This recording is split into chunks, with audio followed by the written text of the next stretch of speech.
தந்தி தொலைக்காட்சி நேயர்களுக்கு வணக்கம். நல்லதை சொல்வோம், நல்லதை செய்வோம், நல்லதே நடக்கும். இன்று 25/9/2024 புதன்கிழமை.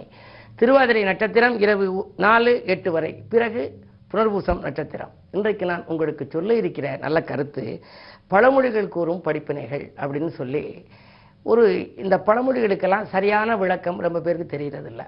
கிராமப்புறங்களில் நான் போய் சேகரித்து சுமார் ஒரு 300-400 பழமொழிகளுக்கு விளக்கம் தயார் செய்து அதை நம்முடைய தினத்தந்தியின் வாயிலாக, அவர்கள் தினத்தந்தி பதிப்பகத்தின் வாயிலாக இதயம் தொட்ட பழமொழிகள்னே சில ஆண்டுகளுக்கு முன்னால் வெளியிட்டாங்க.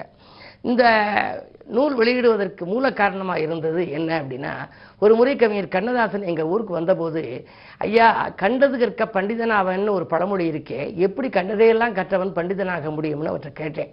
கண்டது கற்க பண்டிதனாவான்னு ஒரு பழமொழி உண்டு. இந்த பழமொழிகள் எப்படி செயல்படுதுன்னு தெரிஞ்சுக்கணும் இல்லையா, அதனால அவற்றை கேட்டேன்.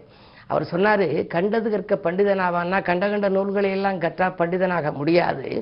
நல்ல நூல்களை இனம் கண்டுபிடித்து கண்டு அது கற்று பண்டிதனாகலாம்னாரு. கண்டது கற்று பண்டிதன் ஆகலாம். நல்ல நூல்களை இனம் கண்டுபிடித்து அதை நாம் படித்து நாம் பண்டிதனாக மாற முடியும்னு சொன்னார். அப்போதான் எனக்கு தெரிஞ்சிச்சு இந்த பழமொழிகளில் எவ்வளவு சிறப்பான விளக்கம் இருக்குது, உள்ளார்ந்த அர்த்தம் இருக்குன்னு. அதில் ஒரு அற்புதமான பழமொழி அந்த புத்தகத்தில் குறிப்பிட்டிருக்கேன். பொதுவாக யானைக்கு ஒரு காலம் வந்தால் பூனைக்கு ஒரு காலம் வரும்னு சொல்லி கிராமப்புறங்களில் சொல்லுவாங்க. ஒருத்தருக்கு ஒரு நல்ல நேரம் ஒரு காலத்தில் வரும், ஒரு காலத்தில் கெட்ட நேரமாக போயிடும். அவங்களுக்கு சிலருக்கு நல்ல நேரம் திடீர்னு வரும். யானைக்கு ஒரு காலம் வந்தால் பூனைக்கு ஒரு காலம் வரும். அவர் நல்லா இருந்தார், இப்போ இவர் நல்லா இருக்கார் அப்படின்னு சொல்லுவாங்க. உண்மையில் யானை பூனை அப்படிங்கிறது ஒரு காலத்தில் யானைப்படை இருந்துச்சு, இப்போ பூனைப்படை. அதெல்லாம் அர்த்தம் இல்லை. என்ன சரியான விளக்கம் அப்படின்னா, நெய்க்கு ஒரு காலம் வந்தால் பூ நெய்க்கு ஒரு காலம் வரும் அப்படின்னு அந்த பழமொழியினுடைய விளக்கம். நெய்யினா என்ன? ஆவின் பால்னு வாங்குறீங்க. என்றால் பசுன்னு அர்த்தம். பசுவினுடைய நெய்க்கு ஒரு காலம் வந்தால் பூவினுடைய நெய்க்கு ஒரு காலம் வருமா? பூவிலிருந்து வடியக்கூடிய நெய் எதுன்னா தேன். இந்த நெய் இருக்கே, பசுவினுடைய நெய் இளமையான காலத்தில் நம்ம சாப்பிட்டா ஜீரணிக்கும், உடல் மினுமினுப்பாக வரும். நெய்யை நம்ம இட்லியில் ஊற்றி சாப்பிடலாம், சோறில் ஊற்றி சாப்பிடலாம். நெய்யாகாரம் சாப்பிடுகின்ற பொழுது நம்முடைய உடல் மினுமினுப்பு வரும். ஜீரணிக்கக்கூடிய ஆற்றல் நமக்கு இளமையில் இருக்கும். முதுமை அடைஞ்சிட்டோம் அப்படின்னா ஜீரணிக்கிற ஆற்றல் இருக்காது. நெய் பலகாரங்கள் சாப்பிடாங்க, எண்ணெய் பண்டங்கள் எல்லாம் தள்ளிருங்கன்னு சொல்லி மருத்துவர்கள் சொல்லுவாங்க. அப்போ வயதான காலத்தில் செரிக்கணும்னா என்ன பண்ணணும்?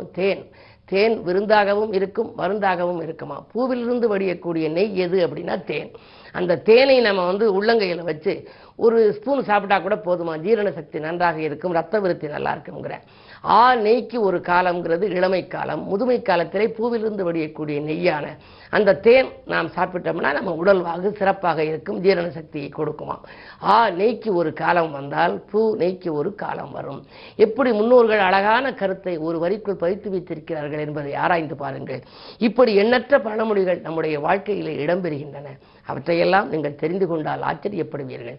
தொடர்ந்து இந்த தந்தி தொலைக்காட்சியிலே சொல்வேன் என்று சொல்லி இனி இந்திய ராசி பலன்களை இப்பொழுது உங்களுக்கு வழங்கப் போகின்றேன். மேசராசி நேயர்களே, உங்களுக்கெல்லாம் இன்று வெற்றி வாய்ப்புகள் வீடு தேடி வருகின்ற நாள். நீங்கள் விரும்பும் பொருட்களை எல்லாம் வாங்கி மகிழ்வீர்கள். உத்தியோகத்தை பொறுத்தவரை உங்களுக்கு கேட்ட சலுகைகள் கிடைக்கும். தொழில் புரிபவர்களாக இருந்தால் திட்டமிட்ட காரியங்கள் திட்டமிட்டபடியே நடைபெறும். புதிய பங்குதாரர்கள் வந்திணைந்து பொருளாதாரத்தை பெருக்கிக் கொடுப்பார்கள். ராஜநாதன் செவ்வாய் 3இல் இருக்கின்றதனாலே முன்னேற்ற பாதையில் அடியெடுத்து வைப்பீர்கள். தைரியமும் தன்னம்பிக்கையும் கொண்டு நீங்கள் செய்கின்ற ஒவ்வொரு செயல்களிலும் இன்றைக்கு வெற்றி கிடைக்கப் போகின்றது. இந்த நாள் யோக நாள். ரிஷபராசினியர்களே, உங்களுக்கெல்லாம் முன்னேற்ற பாதையில் அடியெடுத்து வைக்கின்ற நாள். முக்கிய புள்ளிகளின் ஒத்துழைப்பு இன்றைக்கு கிடைக்கும். நேற்று நடைபெறாத ஒரு சில காரியங்கள் இன்று நடைபெற்று மகிழ்ச்சியை வழங்கப் போகிறது. பஞ்சமஸ்தானத்திலே சூரியன். எனவே பிள்ளைகளுக்கு அரசு வேலை கிடைக்கவில்லை என்று சொல்லி நீங்கள் நினைத்திருந்தால், அவர்கள் வேலைக்கு முயற்சி செய்திருந்தால் அந்த வேலைகள் இன்று கிடைக்கலாம். அதன் மூலம் உதிரி வருமானங்களும் வரும். 11 ராகு இருப்பதால் பயணங்கள் அதிகரிக்கும். அயல்நாட்டிலிருந்து கூட உங்களுக்கு அழைப்புகள் வரலாம். இந்த நாள் நல்ல நாள். மிதுன ராசி நேயர்களே, உங்களுக்கு சந்திரன் ராசியிலேயே இருக்கின்றார். சந்திர மங்கள யோகம். குடும்பத்திலே இன்றைக்கு ஒரு சுப நிகழ்வு நடைபெறப் போகின்றது. மணவிழா, மணிவிழா, முத்து விழா, பவள விழா என்று ஏதேனும் ஒரு விழா நடைபெறுவதிலே தாமதம் இருந்தால் அந்த தாமதங்கள் இன்று தகர்த்தெறியப்படும்.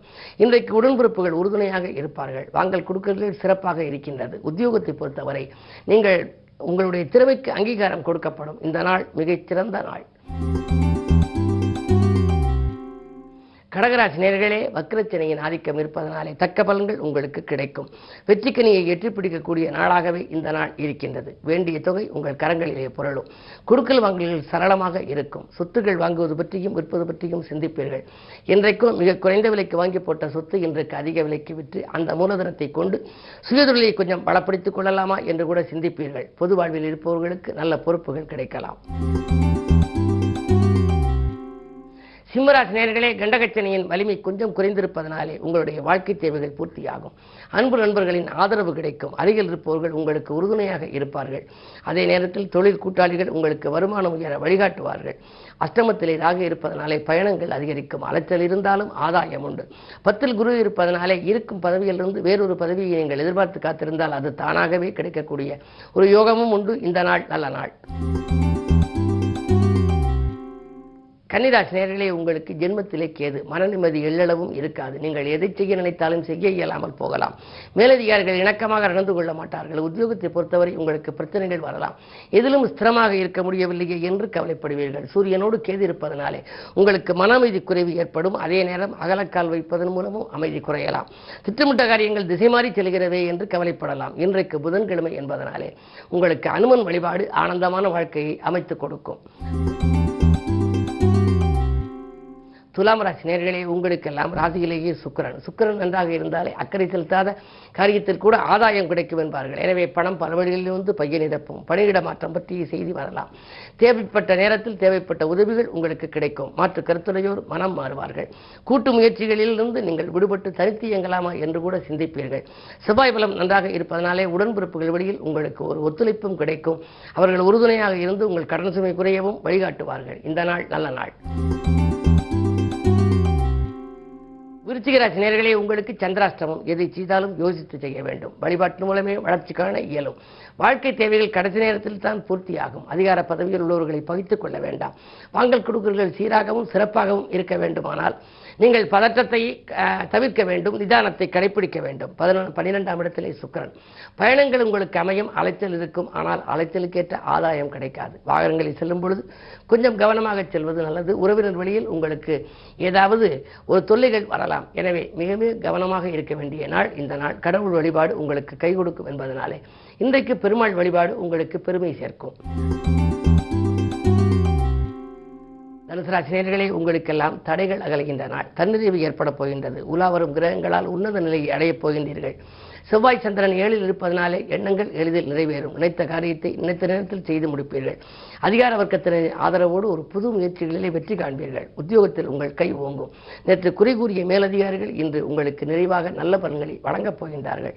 இந்த நாள் உங்களுக்கு ஒரு இனிய நாள். மகர ராசி நேயர்களே, கல்யாண கனவுகள் நனவாகும் நாள்.